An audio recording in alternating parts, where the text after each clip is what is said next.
1 сентября этого года вступает в силу новый порядок начисления ежемесячной денежной компенсации по уплате коммунальных услуг. В Башкортостане на нее могут рассчитывать 664 тысячи жителей. Обсудим нюансы вместе с руководителем Республиканского центра социальной поддержки населения Николаем Калмацким. Николай Алексеевич, здравствуйте. Здравствуйте, Екатерина, уважаемые телезрители. В чем суть нововведения? Суть нововведения в том, что с 1 сентября мы будем предоставлять компенсацию расходов по оплате жилищно-коммунальных услуг по их фактическим размерам. То есть, если до 1 сентября этот размер устанавливался на основе сведений о республиканских стандартах стоимости жилищно-коммунальных услуг, а они, в свою очередь, считались Министерством жилищно-коммунального хозяйства по тому уровню расходов граждан в соответствующем населенном пункте, сельсовете, муниципалитете, исходя из нормативов потребления, исходя из благоустроенности жилья. То есть ЕДК для всех жителей соответствующего населенного пункта, в зависимости, конечно, от категории льготника, оно было одинаковым.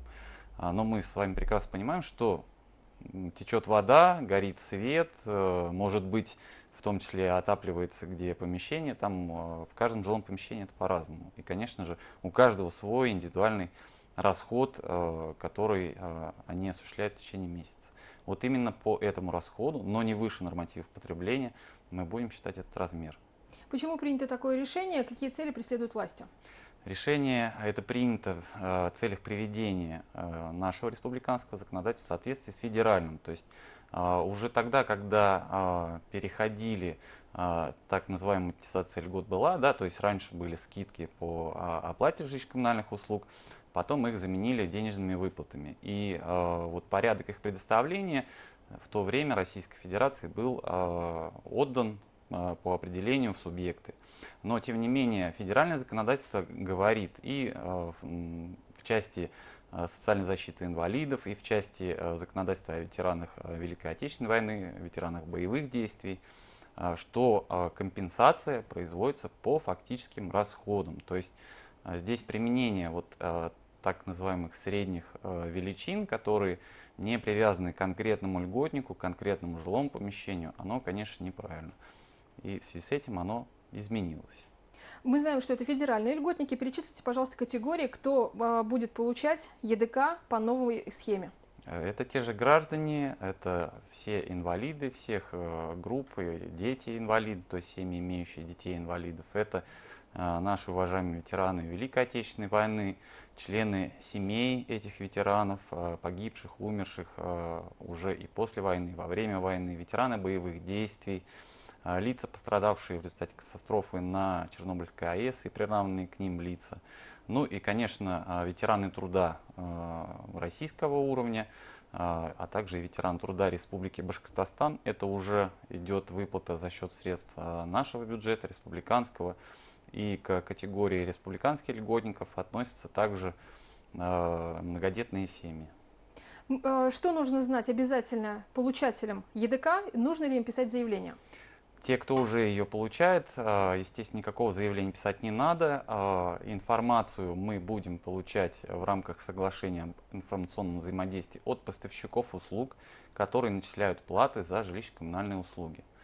То есть те, кто формирует квитанцию, доставляя ее каждому ответственному квартиросъемщику, вот они нам передают ежемесячно эту информацию. Мы провели огромную подготовительную работу для того, чтобы этот информационный обмен наладить, поскольку на каждого льготника у нас не было ни информации о лицевых счетах, ни информации о том наборе жилищно-коммунальных услуг, которые по этому адресу человек имеет. И, естественно, мы не знали тех поставщиков, которые эти услуги там предоставляют. Вот с марта уже этого года напряженно мы в этом отношении работали.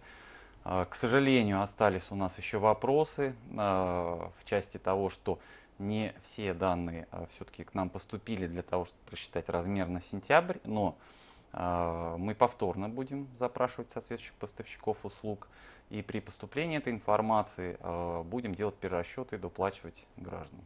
Много ли тех льготников, о которых информации нет? Никакой. Ну, если брать в процентном отношении, у нас, скажем так, остались буквально где-то 2-3% льготников, по которым нет вообще информации, но это, как правило, деревни, населенные пункты в отдаленных от райцентрах территория, и где, скорее всего, у нас присутствует только электроснабжение. И вот в связи с нестыковкой в адресной части мы, к сожалению, не смогли пока их идентифицировать.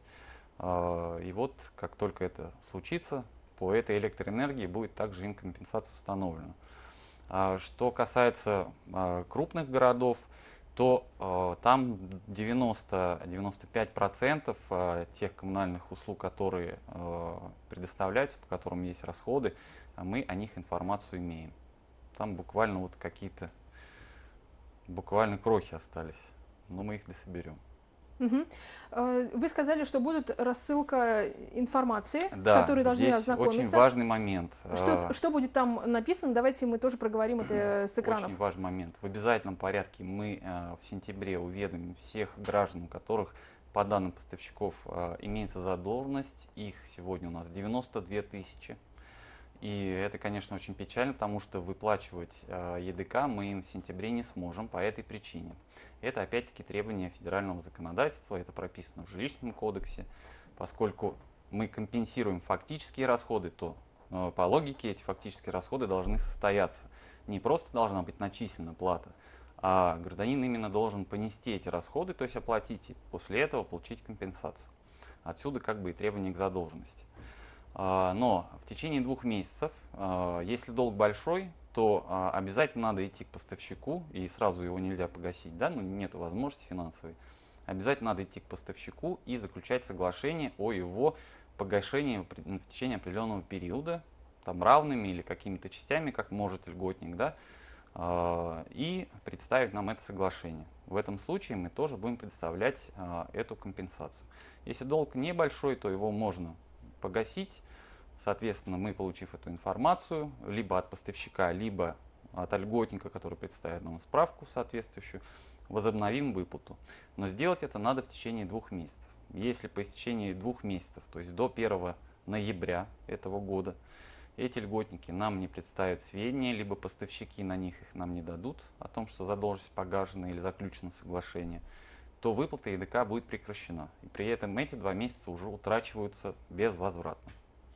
Потом мы назначим уже с месяца обращения, то есть это может быть и с 1 ноября, и с 1 декабря, и далее, как только льготник представит соответствующий документ.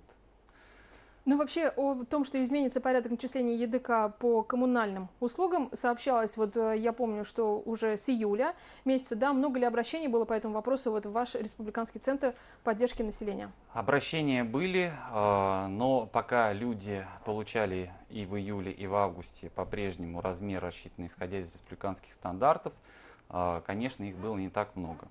Более того, по лицам, имеющим задолженность, мы не прекращали в этот период выплаты. С 1 сентября это уже безвозвратно вступило в силу и будет применяться повсеместно. Этим льготникам будут направлены, повторяюсь, индивидуальные уведомления, надо их дождаться, если то есть вы не получили сумму выплаты, которая доставляется на дом почтой, да, в тот день, в который обычно приносят эти выплаты, то ждите уведомления. Уведомления начнут уже разносить, я надеюсь, до конца этой недели. То есть мы сейчас передаем письма для печати конвертования на почту, и уже на этой неделе они должны приступить к доставке их. Ну, вообще, куда обращаться могут люди? Обращаться могут, естественно, центры социальной поддержки населения. Но мы с вами понимаем, что 664 тысячи человек, никакая служба консультации по телефону, никакого учреждения не выдержит. Тем более, что у нас они и так, конечно же, не лежат без дела, телефоны, трудно дозвониться, потому что очень много вопросов, в том числе с новой выплатой детям в возрасте от 3 до 7 лет, вопросов по продлению без документов и так далее, и так далее. И тут нужно просто потерпеть. Мы планировали с квитанциями те поставщики услуг, которые окажут нам содействие, согласятся доставить не персональные уведомления, но с индивидуальной информацией гражданам вместе с квитанциями, мы их подготовим и передадим. Но если они уже в этом месяце отдали квитанции, то, наверное, это будет только в следующем. Поэтому в любом случае всегда у вас будет возможность нам доказать, показать, представить подтверждающий документ, что ваши расходы, они более высокие и компенсация должна быть выше, и, соответственно, мы ее пересчитаем при наличии соответствующих оснований. То есть это без ограничения за какое-то прошлое время, если поставщик нам подтверждает соответствующие расходы. Нужно понимать, что расходы компенсируются не выше нормативов. То есть в квитанциях у нас имеется сведения о тарифе, фактическом потреблении коммунального ресурса и его нормативе. Если поставщик по каким-то причинам этот норматив не указывает, это не значит, что его не должно быть.